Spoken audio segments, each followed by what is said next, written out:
Asa perdamaian antara Amerika Serikat dan Iran kian redup. Meski gencatan senjata diperpanjang sepihak oleh Amerika, Iran tegas menolak berunding jika Trump masih paksakan syarat.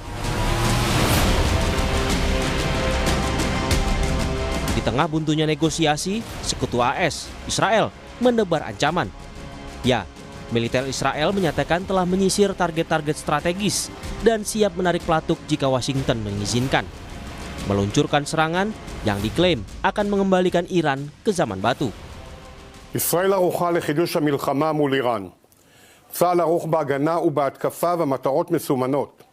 ממתינים לאור ירוק מארצות הברית, בראש ובראשונה כדי להשלים את חיסול שושלת חמינאי, יוזם תוכנית ההשמדה נגד ישראל, ואת מחליפי המחליפים של מנהיגות משטר הטרור האיראני.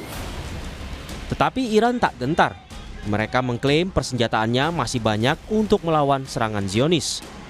Bahkan Kementerian Pertahanan Iran menyatakan sebagian besar kemampuan rudal Iran masih belum dimanfaatkan dan memproduksi lebih dari 1.000 jenis senjata di seluruh negeri.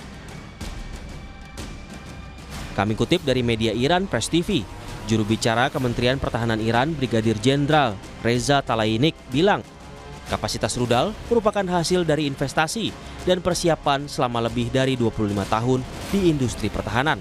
Sehingga meskipun beberapa fasilitas mengalami kerusakan, proses produksi dan dukungan tetap berjalan di seluruh wilayah negara ini.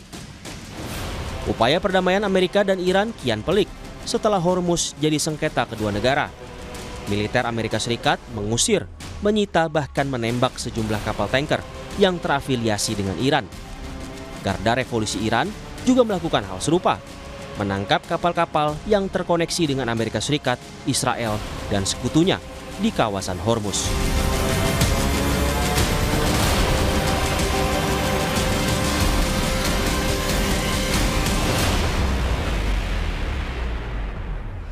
Israel mengklaim telah menandai titik-titik strategis dan siap kembali menyerang Iran setelah dapat lampu hijau dari Amerika Serikat. Tapi Iran menyatakan masih punya banyak cadangan rudal. Kami akan diskusikan ini bersama dengan para narasumber. Di studio Kompas TV sudah bergabung pakar strategi dari Perhimpunan Purnawirawan Angkatan Udara sekaligus alumni US Air War College Marsma TNI Purnawirawan Agung Sasongkojati. Pak Agung, apa kabar Pak? Kabar baik, terima kasih sudah datang di studio Kompas TV. Sementara lewat sambungan dalam jaringan juga bergabung bersama kami peneliti senior Indo-Pacific Strategic Intelligence Aisyah Kusuma Somantri. Mbak Aisyah, apa kabar Mbak? Baik, Festival. Selamat malam. Sudah bergabung bersama kami kali ini. Dua-duanya sudah hadir. Kita langsung mainkan saja. Klaim Israel siap serang lagi. Pak Agung, sebetulnya kapasitas alutsista mereka masih mumpuni untuk perang yang sekarang ini mau genap 2 bulan ya? Ya.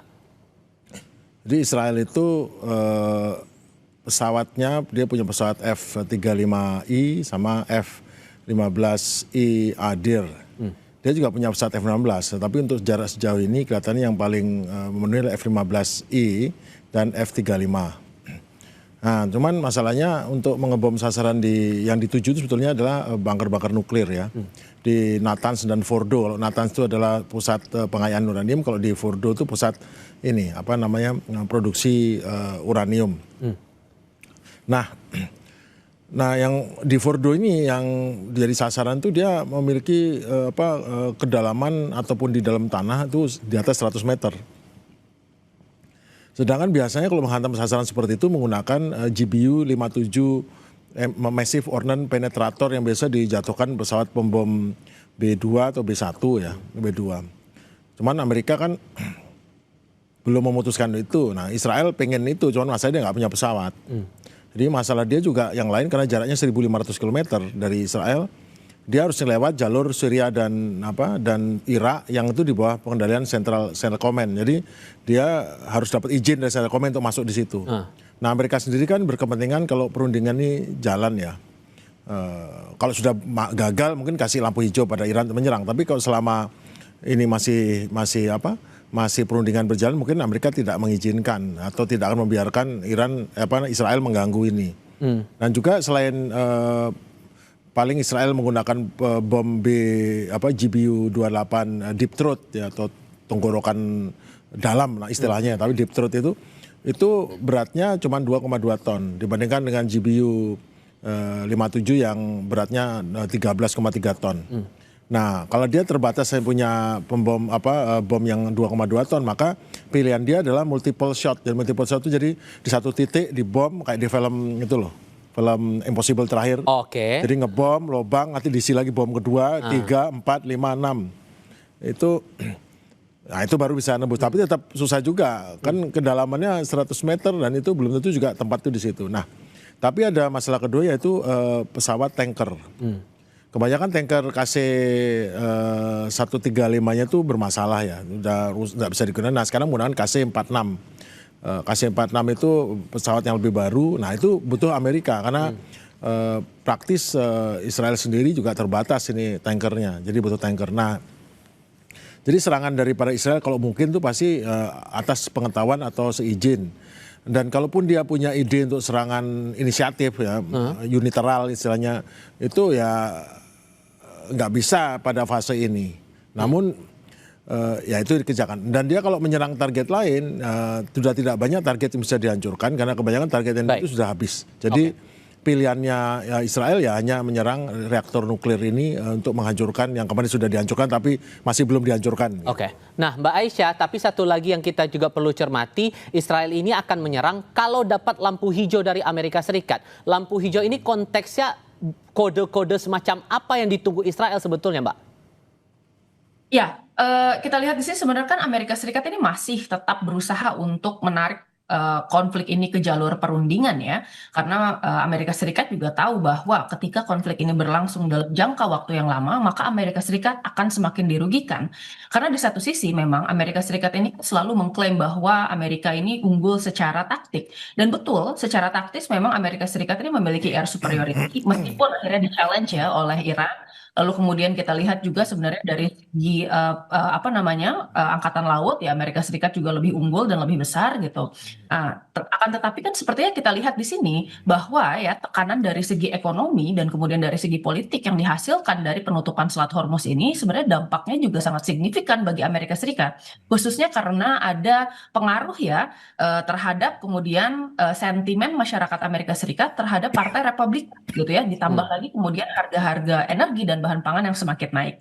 Nah, Amerika Serikat sekarang seperti yang diinginkan adalah berusaha untuk melakukan coercive diplomacy. Jadi ini sebenarnya belum berubah dari kemudian beberapa minggu yang lalu ya strateginya untuk bisa melakukan eskalasi dalam titik tertentu yang masih terkontrol untuk bisa menarik dan menyeret Iran ke meja perundingan. Nah, saya rasa sebenarnya Amerika Serikat ini tidak mau Israel melakukan sabotase terhadap apa yang tengah dilakukan oleh Amerika Serikat. Oleh karena itu, kemudian Amerika Serikat memberikan kemudian aba-aba nih terhadap Israel. Di titik apa kemudian Israel bisa melanjutkan serangannya ya? Karena Amerika tidak mau nih Israel di dalam kemudian ritme peperangan yang harusnya ditentukan oleh Amerika Serikat, tiba-tiba Israel melakukan serangan unilateral. Walaupun bisa saja mereka bandel ya, Pak. Betul, betul. Karena dari awal memang yang diinginkan Israel adalah perangnya tetap berlanjut gitu. Jadi sebenarnya di sini kita lihat memang ada sedikit perpecahan di antara Amerika Serikat dan Israel juga gitu. Karena di awal kita lihat yang menjadi main proponen dari peperangan ini kan sebenarnya Israel. Dan itu sudah disebutkan sebenarnya dari hampir 40 tahun yang lalu ya, bahwa Israel ini memang ada niat untuk menyerang Iran. Nah ditambah kemudian lobby-lobby dari Benjamin Netanyahu ini sudah terjadi sejak masa Presiden Obama. Tapi ketika Obama tegas mengatakan bahwa Obama mau mengambil jalur diplomasi untuk bisa ya meredam ancaman dari Iran gitu. Nah sementara di Trump 2.0 kita lihat bahwa lobby dari Israel ini akhirnya berhasil. Kita nggak tahu apa hasilnya, alasannya ya kenapa kemudian itu bisa berhasil. Nah, satu hal yang kemudian perlu kita soroti di sini, meskipun Amerika Serikat sekarang sudah ngos-ngosan, tetapi masih ada kepentingan Israel untuk melanjutkan pertempurannya. Makanya kemarin kita lihat sebenarnya secara diplomasi ya Israel ini juga berusaha untuk mengikuti keinginannya Amerika Serikat. Tetapi kan terkait apakah kemudian gencatan senjata misalnya Lebanon dan Israel kemarin dilaksanakan atau tidak, ternyata nyatanya Israel juga melakukan pelanggaran-pelanggaran yang mana ini constituting gitu ya, pelanggaran yang bisa saja membuat negosiasi di antara Amerika Serikat dan Iran menjadi batal dan pada akhirnya lebih merugikan Amerika Serikat dibandingkan dengan Iran itu sendiri. Jadi saya rasa di sini Amerika Serikat berusaha untuk ya coordinating to some extent dengan Benjamin Netanyahu agar apa yang dilakukan oleh Israel terhadap Amerika Serikat itu jadinya tidak kontraproduktif. Oke. Nah, satu hal lagi direspon oleh Iran juga nih, Pak Agung, bahwa mereka siap menyerang dengan sisa persenjataan mereka. Bahkan ada klaim mereka sudah nabung rudal 25 tahun. Bisakah kita percaya sepenuhnya dan emang bisa nabung rudal 25 tahun, Pak? New York Times mengatakan beberapa hari yang lalu bahwa Iran tuh masih punya 70% persediaan rudal. Iran itu sanggup memproduksi rudal itu sekitar 100-150 rudal sebulan. Pada saat yang sama, Amerika kalau dia memproduksi rudal, contohnya seperti rudal Tomahawk itu cuma 100-200 rudal setahun. Kemudian untuk Patriot cuma 300 setahun. Jadi untuk dan nyatanya rata-rata rudal Amerika tinggal 50%, dan rudalnya Tomahawk itu yang dari kapal ditembak itu cuma sudah dihabis 30%, tinggal 70%. Nah, yang terjadi masalah adalah Amerika itu punya 4 hotspot. Satu di Middle East, Timur Tengah, satu negara Amerika sendiri untuk bela negara, atau di Amerika Latin lah ya. Kemudian yang ketiga di Eropa, keempat di timur jauh di Korea, Cina, Taiwan itu ya. Itu membutuhkan 100% rudal untuk siap. Masalahnya 50% rudal itu sudah habis di Timur Tengah dalam waktu 5 minggu. Lah apa sekarang dia mau habis-habisan lagi rudalnya? Nah, kalau Israel dia percaya diri aja, kenapa dia ditambah lagi rakyatnya, mungkin ditambah sama Amerika, ditambah dia siap gini.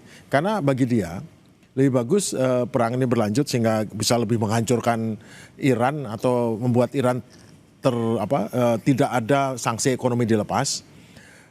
Dia nggak peduli itu nanti ekonominya Amerika hancur segala macam dan mengakibatkan Donald Trump turun, nggak peduli. Karena yang penting sampai Donald Trump mau lolos pemilu atau tidak lolos, yang penting tetap tidak ada perdamaian, dan sampai nanti diganti Donald Trump dengan fans atau siapapun, nanti yang penting perangnya lanjut terus.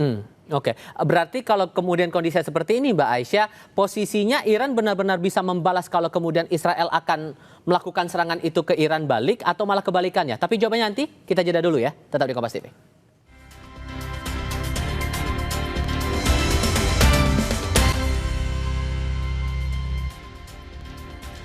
Mbak Aisyah, melanjutkan pertanyaan saya di segmen sebelumnya, kalau kemudian Iran bilang mereka sudah punya cadangan persenjataan masih lengkap, masih ada sisanya buat melawan Israel, jadi posisinya imbang atau malah kebalikannya nih, Mbak?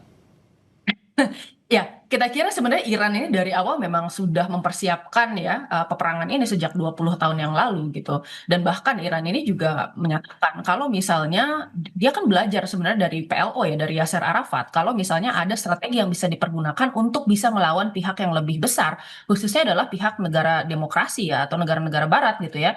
Nah, yang digunakan Iran selama ini itu bukan sebenarnya dominasi di medan tempur secara face to face, tetapi apa yang kemudian dikembangkan Iran adalah strategi untuk bisa tetap bertahan, melakukan retaliasi ya, tetapi juga kemudian membangun resiliensi di antara masyarakat sipilnya gitu ya. Jadi meskipun Amerika Serikat sekarang melakukan blokade dan kemudian juga diiringi dengan serangan-serangan udara gitu ya, kita bisa expect sebenarnya masyarakat Iran ini akan tetap bertahan gitu ke depannya gitu. Nah, blokade sendiri kan memiliki jangka waktu sekitar 2-6 bulan untuk bisa ya take effect gitu. Tetapi kemudian kita lihat di sini pertanyaannya adalah apakah kemudian Amerika Serikat punya waktu 6 bulan gitu ya. Dan kemudian Israel sendiri apakah mereka punya kemampuan untuk bisa ya menghancurkan Iran gitu secara serangan siege warfare, dan saya rasa tidak gitu. Karena tadi sekali lagi sudah disebutkan juga sama Pak Agung bahwa ada persenjataan Iran yang sebenarnya ditaruh di bawah tanah sehingga sulit untuk sebenarnya dijangkau gitu.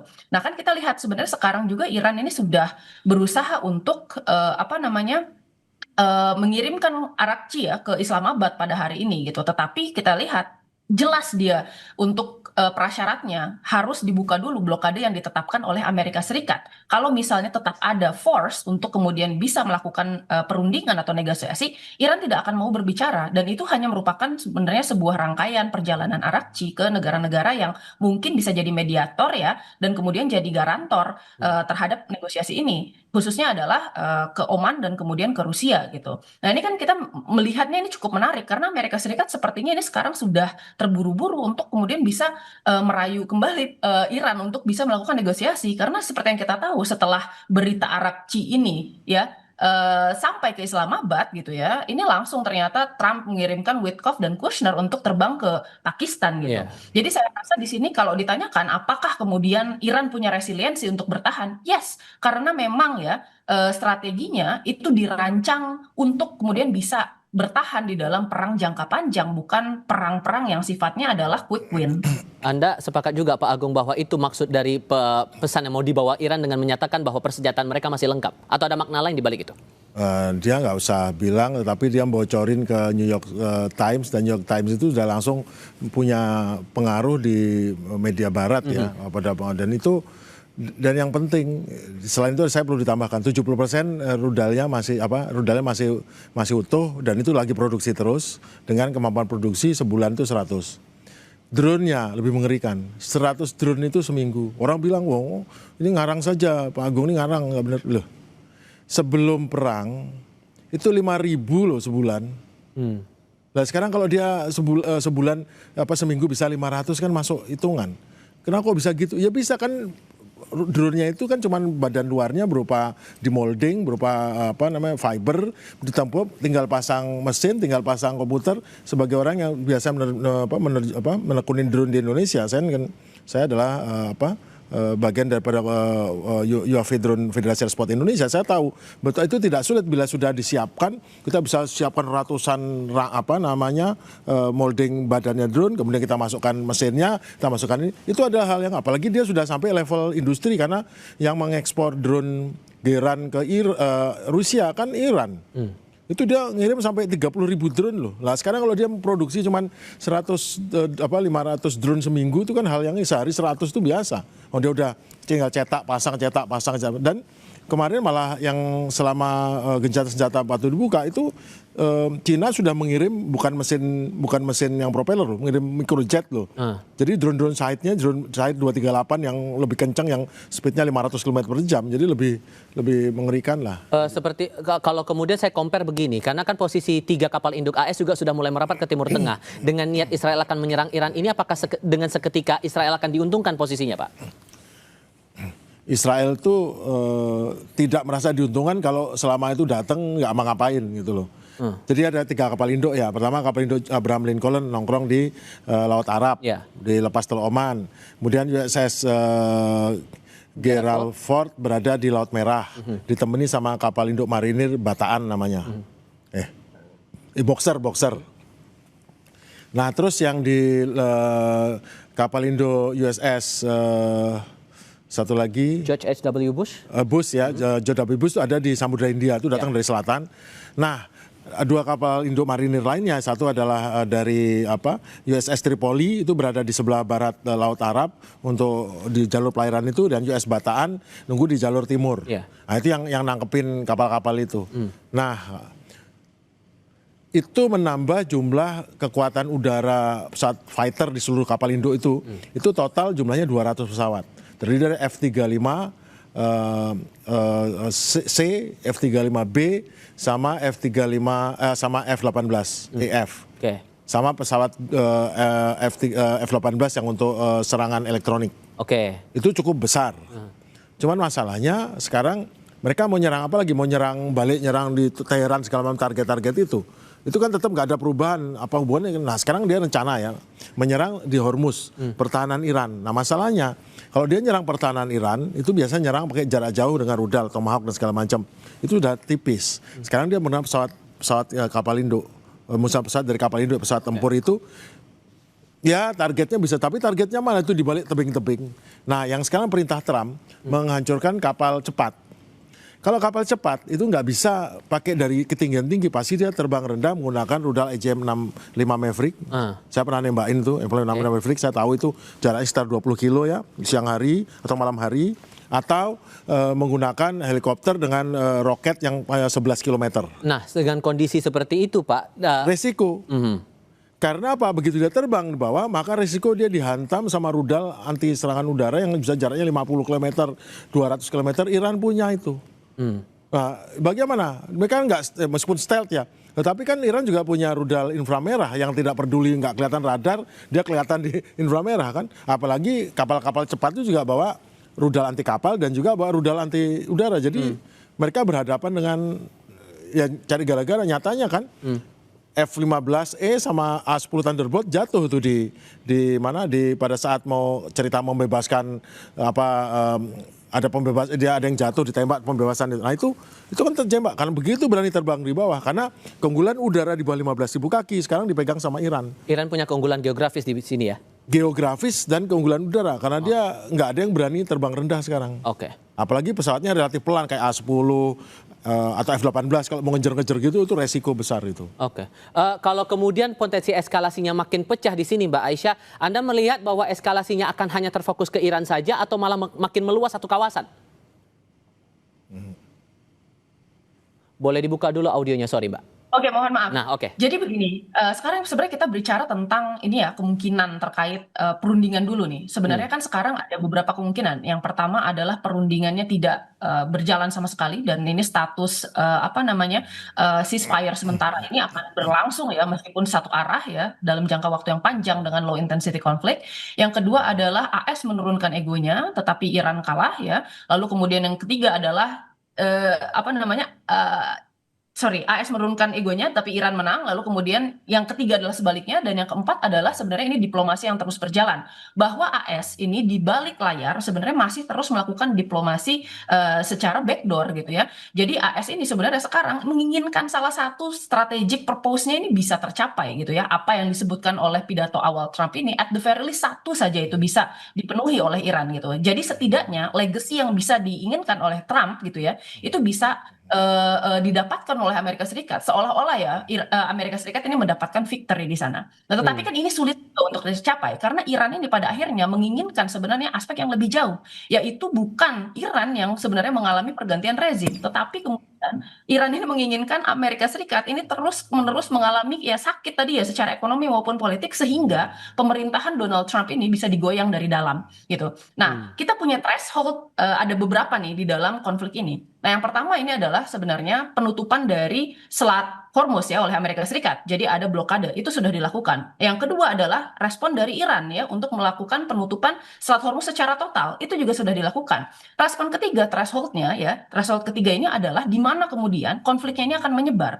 Karena penutupan dari Selat Hormuz secara total ini tidak hanya sebenarnya berbahaya untuk Amerika Serikat ya, tetapi juga kemudian ini kita bicara tentang kepentingan China yang terganggu ya, lalu kemudian kita bicara tentang kepentingan negara-negara lain di level global, juga kemudian di sini ada axis of resistance yang selama sebenarnya belum diaktifasi secara penuh gitu. Meskipun kita mendengar Hizbullah ini kan sudah bertempur sebenarnya dengan Israel, lalu kemudian ada serangan-serangan kecil dari Houthi ya di Yemen gitu. Tetapi sebenarnya ini belum melakukan ya serangan secara penuh gitu. Jadi kita bisa expect kalau perang ini berkepanjangan dan kalaupun misalnya Iran nanti terdampak secara ekonomi dari blokade yang dilakukan oleh Amerika Serikat ya, maka kita akan bisa ya mengharapkan sebenarnya di masa depan ini konfliknya akan semakin melebar juga gitu ya. Jadi sebenarnya konfliknya kemungkinan besar kalaupun misalnya tidak bisa bertemu di meja perundingan ya, pasti ini akan terpaksa harus berlangsung dalam jangka panjang dan kemudian ini akan berakhir dari segi taktikal dan dari segi strategis. Tapi dari segi legitimasi AS ini bisa dibilang tidak lagi sebagai pengendalinya di sini, begitu Mbak? Saya kira di sini sebenarnya Amerika Serikat ya itu awalnya berusaha sangat desperately untuk bisa mendapatkan leverage. Makanya kemudian ini kan blokade yang sebenarnya dilakukan secara ilegal ini diterapkan oleh Amerika Serikat gitu ya. Meskipun Amerika Serikat juga tahu ini kan kontraproduktif dengan strategi mereka di awal karena ini akan mengganggu harga stabilitas energi dan minyak global gitu ya. Nah, tetapi kita lihat di sini Amerika Serikat ini yang dicari adalah leverage sebenarnya karena dia paham betul kalau dia turun ke meja perundingan sekarang dengan Iran, yang terjadi adalah Iran ini tidak akan mau bernegosiasi dan akan tetap menetapkan red line yang kuat seperti di negosiasi pertama. Oleh karena itu AS ini berusaha untuk mendapatkan strategic lead ya, jadi dia berusaha untuk mencari cara agar dia bisa memiliki keunggulan dalam bernegosiasi dengan Iran gitu. Meskipun ya kita tahu bahwa sampai saat ini sebenarnya Iran pun ya menginginkan hal yang sama. Oke, Pete Hegseth juga nih Pak Agung sudah menyatakan bahwa akan memperluas areanya sampai mengitari wilayah bahkan keluar Iran, keluar kawasan Timur Tengah. Ini efeknya akan bagaimana dan bagaimana dunia akan merespon itu? global hegemon, hegemon global berhadapan dengan hegemon lokal atau regional. Iran sekarang otomatis sudah menjadi hegemon regional karena dia berhasil menangkis serangan apapun dan dia berhasil eksis, tetap hidup. Suka nggak suka dia adalah hegemon regional. Di mana yang lain nggak berdaya dia megang. Hegemon regional mau megang 20% minyak dunia tergantung sama dia. Sedangkan sekarang menekan secara global. Masalahnya apakah tekanan global menyerang di mana-mana, menyetop di mana itu akan membuat minyak keluar? Karena hidupnya dari pemerintah Trump ini tergantung nanti keluar itu minyak itu keluar lagi, atau komoditi lain lagi sehingga inflasi turun. Kuncinya cuma satu. Jadi Amerika itu harus sadar bahwa dia sebagai unipolar, adidaya satu-satunya di dunia sudah berakhir. Dia udah tahu ada China dan Rusia. Tetapi dengan kebodohannya sendiri melakukan serangan yang tidak penuh strategi ini mengakibatkan timbul adidaya regional yang namanya Iran pada saat dia berhasil menangkis Amerika dan lain-lain. Adidaya itu bukan soal dia berapa banyak punya hulu ledak nuklir, tapi berapa besar influence-nya di dunia dan influence-nya daerah itu. Iran tuh besar sekali loh influence-nya sekarang. Di mana orang datang menghadap dia naik gengsinya, naik levelnya. Dunia kan bukan hanya soal berapa banyak punya barang, berapa punya uang, tapi berapa berwibawanya negara ini. Nah, Iran wibawanya naik. Nah, sekarang dengan itu ya Amerika harus tahu. Ya mungkin enggak Iran dapat 100% enggak, tapi yang jelas Iran pasti harus lebih banyak dari Amerika. Menurut saya di bawah tangan kan di perundingan, tapi menurut saya yang penting Amerika tuh nggak kelihatan kalah gitu ya sekarang. Praktisnya dia kalah, gimana nggak kalah? Epic Fury gagal, nggak tercapai tujuannya. Ya, tapi pihak orang-orang pendukung Amerika bilang kan, wah ini sudah mati semua, ini apa itu kan kalah. Ya kalah kamu kalau, tapi nyatanya si Irannya nggak nyerah, nggak apa. Ya mau kamu ribut bilang dia kalah, nyatanya nggak nyerah terus kamu mau apa? Kan nggak bisa. Sama juga orang Amerika modelnya begitu. Nyatanya menyerah, akhirnya Epic Fury gagal. Nah, apa yang dicari ke sekarang adalah bagaimana bisa tercapai kesepakatan agar uraniumnya itu bagaimana nanti diserahkan negara ketiga, terus nanti mulai moratoriumnya berapa 10 tahun atau berapa, pasti akan dealnya itu karena Iran sudah pernah setuju dengan deal itu sebelumnya. Gitu. Pak Agung, terima kasih sudah mau datang ke studio. Mbak Aisyah, terima kasih sudah bergabung lewat sambungan dalam jaringan. Sehat selalu untuk Anda berdua. Selamat malam semuanya.